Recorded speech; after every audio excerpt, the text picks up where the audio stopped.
Ce tunnel mesure près de 5 km de long, plus de 2 mètres de haut et est suffisamment large pour que des voitures puissent y passer. Si l'on se pose encore la question de savoir ce que le Hamas faisait avec l'immense somme d'argent perçue chaque mois, voici la réponse.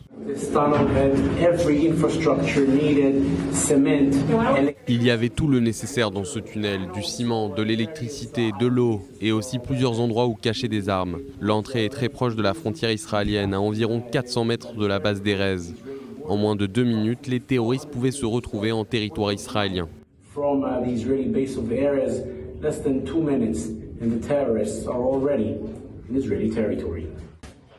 Il s'agit du plus grand tunnel découvert à Gaza jusqu'à présent.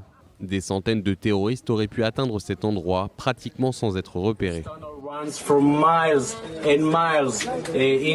Ce tunnel s'étend sur des kilomètres à l'intérieur de Gaza. Il traverse des villes comme Beth Hanoun ou Beth Lahia et continue à 3 ou 4 kilomètres à l'intérieur des terres. Les terroristes arrivent jusqu'ici et la sortie se trouve de l'autre côté. Une fois qu'ils ont atteint la surface, ils ne sont plus qu'à 400 mètres du point du passage d'Erez, de la base d'Erez.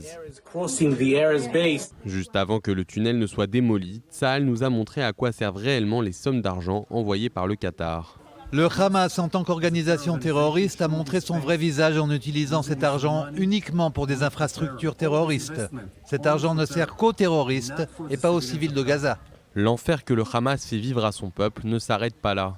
Le point de passage d'Erez était l'endroit par lequel 17 000 travailleurs de Gaza entraient chaque jour pour aller gagner leur vie en Israël, avec des salaires bien plus élevés que ceux qu'ils auraient pu toucher à Gaza. La base adjacente d'Erez a été construite afin de permettre le passage de Gazaouis en Israël pour des questions d'ordre humanitaire, faisant ainsi de cet endroit une cible privilégiée par le Hamas.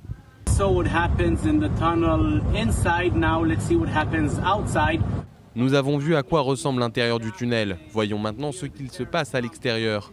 La sortie se trouve juste derrière moi. C'est par là que les terroristes refont surface. À ma gauche, à environ 400 mètres, le mur en béton que vous voyez, c'est la frontière. Vous pouvez voir la base israélienne d'Erez juste là. Il suffit aux terroristes de courir 2 minutes pour se retrouver en territoire israélien. C'est tout ce qu'il leur a fallu.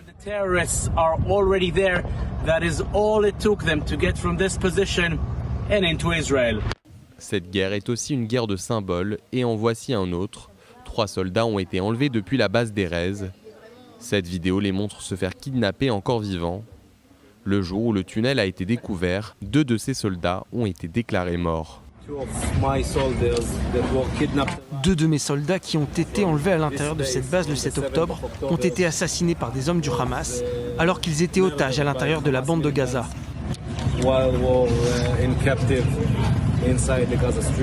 Donc pour mon unité et pour moi, c'est un jour très difficile.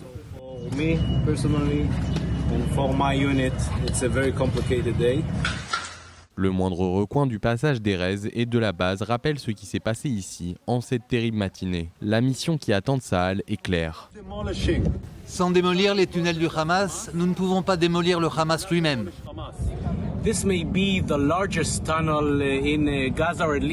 Il s'agit peut-être du plus grand tunnel de Gaza, ou en tout cas du plus important découvert jusqu'à présent. Mais il en existe beaucoup d'autres, plus petits, tout le long de la frontière. C'est ici que les otages ont été emmenés avant de disparaître à l'intérieur de Gaza. L'une des missions d'Israël consiste maintenant à détruire tous ces tunnels pour s'assurer qu'une telle chose ne puisse plus jamais se reproduire.